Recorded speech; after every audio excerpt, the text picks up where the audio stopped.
Seigneur, nous voulons te dire merci parce que ta parole nous dit, si l'Éternel ne bâtit, celui qui bâtit, bâtit en vain. Nous voulons te recommander ce programme.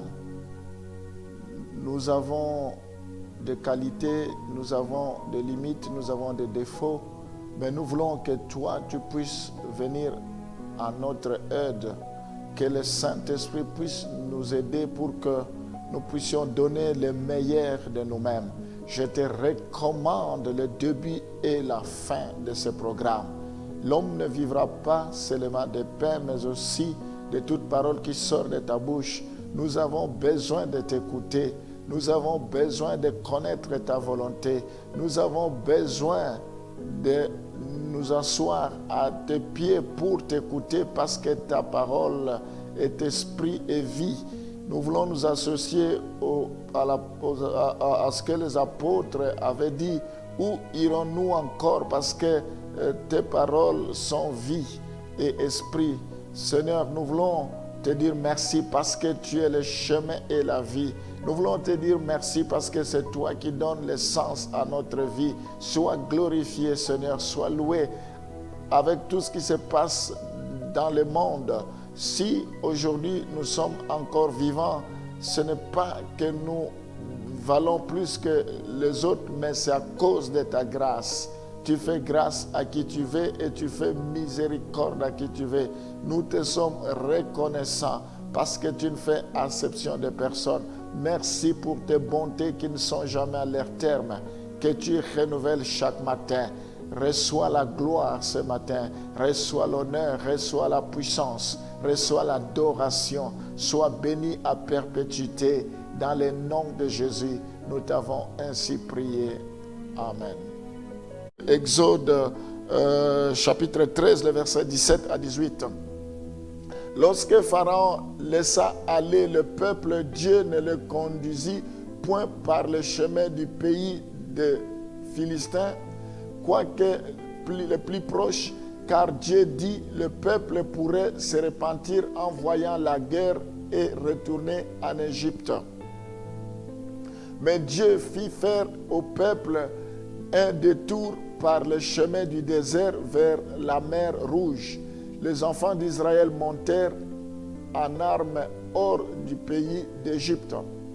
Nous voyons, les enfants d'Israël sont restés longtemps en Égypte et Dieu voulait qu'ils puissent sortir parce que le temps était arrivé pour qu'ils puissent le servir.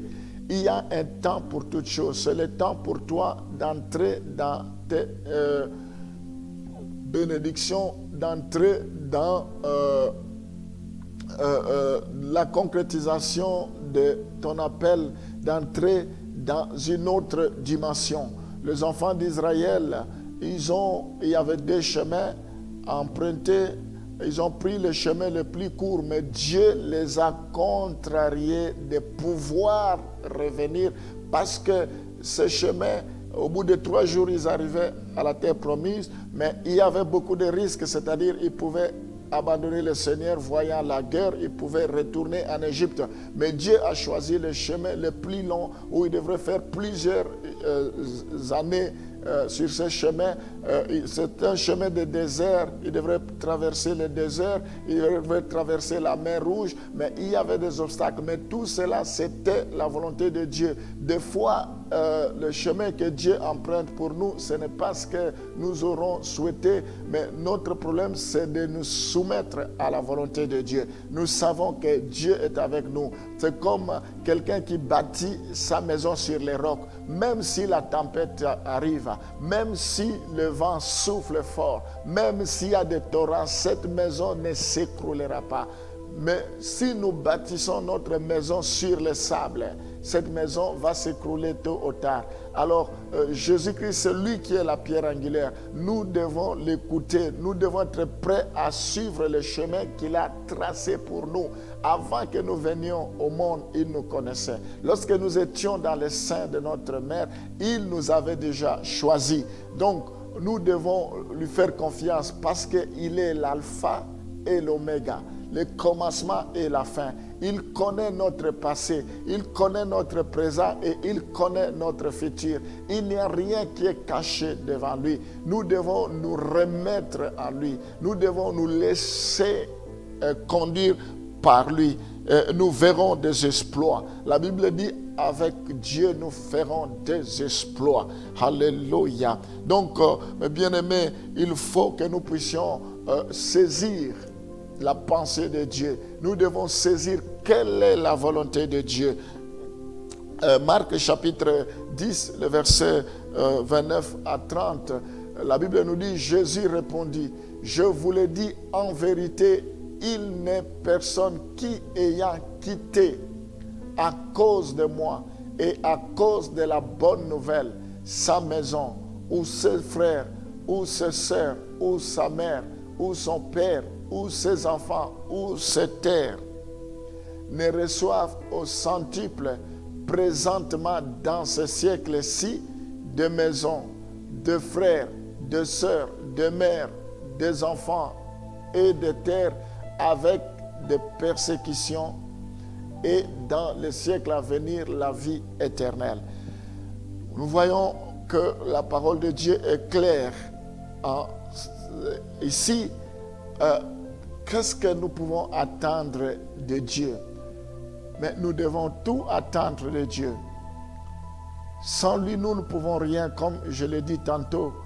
Il n'y a personne qui ayant tout quitté, tout abandonné, tout laissé à cause du Seigneur sera déçu. Dans ce siècle présent, nous recevrons au centuple et dans les siècles à venir, nous aurons la vie éternelle. Mais tout cela, la Bible souligne avec des persécutions. Nous voyons que les persécutions ne sont pas exclues dans notre processus de suivre le Seigneur. Mais ce qui est important, nous devons avoir les yeux fixés vers notre rémunérateur. Nous devons avoir les yeux fixés vers le Seigneur. Nous devons lui faire confiance. Nous devons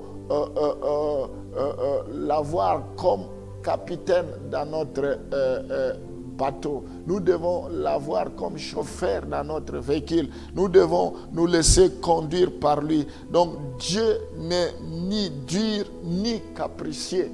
Nous voyons que Dieu n'est ni dur, il n'est pas compliqué, il n'est pas non plus capricieux, mais il sait ce qu'il fait dans notre vie. Peut-être tu traverses des moments difficiles. Peut-être tu te poses des questions. Est-ce que Dieu est avec toi ou pas? Peut-être tu te demandes, mais où est ce Dieu-là? Le Dieu d'Élie, le Dieu de Moïse. Où est ce Dieu-là que nos ancêtres nous ont enseigné? Où est ce Dieu-là qui répond par le feu? Où est ce Dieu-là, le Dieu de Moïse, de David, qui avait terrassé, tué Goliath?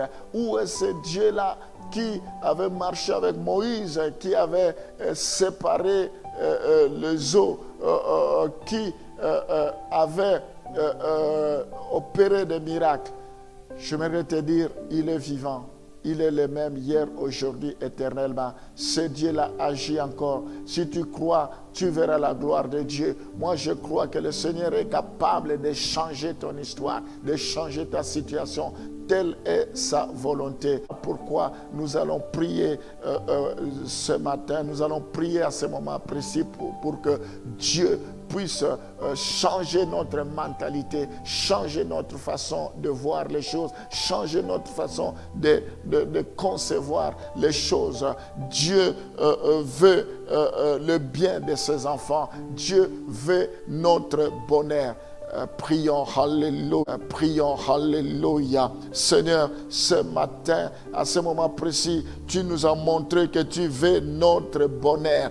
Tu as dit que tout concourt au bien de ceux qui aiment Dieu. Les projets que tu as pour nous sont des projets de bonheur et non de malheur. Seigneur, tu dis que le voleur ne vient que pour voler, pour égorger, pour détruire. Mais moi, je suis venu pour que mes brebis aient la vie et cela en abondance. Seigneur, nous voulons que tu te révèles. Tu nous as laissé la paix. Tu nous as laissé la joie. Nous voulons en être de bénéficiaires. Nous voulons que cela soit notre partage. Tu as dit: l'Éternel est mon berger, je ne manquerai de rien. Je prie pour que tu puisses bénir tes enfants. Je prie pour que tu puisses les accompagner. Je prie pour que tu puisses te révéler dans leur vie. Oh Seigneur, je prie pour que tu essuies leurs larmes, quelles que soient les épreuves, quelles que soient les difficultés. Comme ils demeurent en toi, comme ta parole est en eux, je prie pour que tu puisses te révéler, que tu leur manifestes ta volonté dans toutes choses. Tous ceux qui sont devant un dilemme, tous ceux qui sont devant des interrogations, qui ne savent pas quelle voie suivre, je prie pour que maintenant tu puisses les révéler, que maintenant tu puisses leur montrer le chemin à suivre dans le nom de Jésus. Je prie, Seigneur, pour que le bonheur soit leur partage, qu'ils aient la paix, la joie parfaite dans le nom de Jésus. Oh Seigneur, je prie pour te recommander tous ceux qui vivent dans l'intégrité, que tu sois à leur côté, tous ceux qui mènent une vie de consécration, que tu puisses les soutenir, que tu te lèves. La Bible dit: Dieu tardera-t-il de faire justice à ses élus qu'il invoque jour et nuit? David, il a dit: j'étais jeune, je vieillis, je n'ai jamais vu le juste abandonné, ni ses enfants mendier son pain, mendier leur pain. Au nom de Jésus, au nom de Jésus, viens maintenant changer la vie de tes enfants, que tu leur donnes la joie, le sourire qu'ils ont perdu, que tu puisses arrêter la tempête dans leur vie. Je prie pour ceux qui sont malades, le projet de Dieu est qu'ils soient en bonne santé au nom de Jésus. J'ordonne la bonne santé, que vous soyez guéris, recevez la bonne santé, je recevez la guérison maintenant. Je détruis la puissance de la tension maintenant. J'ordonne que cela meure. La Bible dit: à cause de tes maîtrisures, nous sommes guéris. Que tous ceux qui sont victimes de Covid, tous ceux qui souffrent de telle ou telle maladie, de cancer, je déclare la guérison. Tu dis: vous avez reçu gratuitement, donnez gratuitement. Oh, j'ordonne la guérison immédiate. Que tous ceux qui me suivent maintenant soyez guéris. Je vous guéris maintenant au nom de Jésus. Je n'ai ni or ni argent, mais ce que j'ai, je vous donne. Au nom de Jésus, je prie pour que vous soyez féconds. Tous ceux qui sont mariés, qui ont besoin des enfants, recevez les enfants. C'est un don venant de Dieu. Multipliez-vous, soyez féconds, remplissez la terre. Assujettissez-la au nom de Jésus. Je prie, Seigneur, pour que tu puisses régulariser la situation de tous ceux qui sont en attente de régularisation. Telle est ta volonté. Tu as dit: partout foulera les plans de vos pieds, je vous donne ces lieux. Partout où ils sont, les lieux où ils ont foulé, que cela leur soit donné au nom de Jésus. La Bible dit: tout ce que vous lierez sur la terre sera lié au ciel. Tout ce que vous délierez sera délié. Je prie pour que tout blocage tombe maintenant, que les portes s'ouvrent. C'est toi qui as la clé de David. Quand tu ouvres une porte, personne ne peut fermer. Quand tu fermes, personne ne peut ouvrir. Que les portes de mariage s'ouvrent au nom de Jésus. Que les portes de travail s'ouvrent au nom de Jésus. Que tout ce qu'ils désirent, que cela leur soit accordé au nom de Jésus. Ta parole dit: recommande ton sort à l'Éternel, mets en lui ta confiance, il agira. Oh Père, agis maintenant, accorde le bonheur à tous ceux qui te craignent, à tous ceux qui espèrent en toi. Au nom de Jésus, nous t'avons ainsi prié. Amen.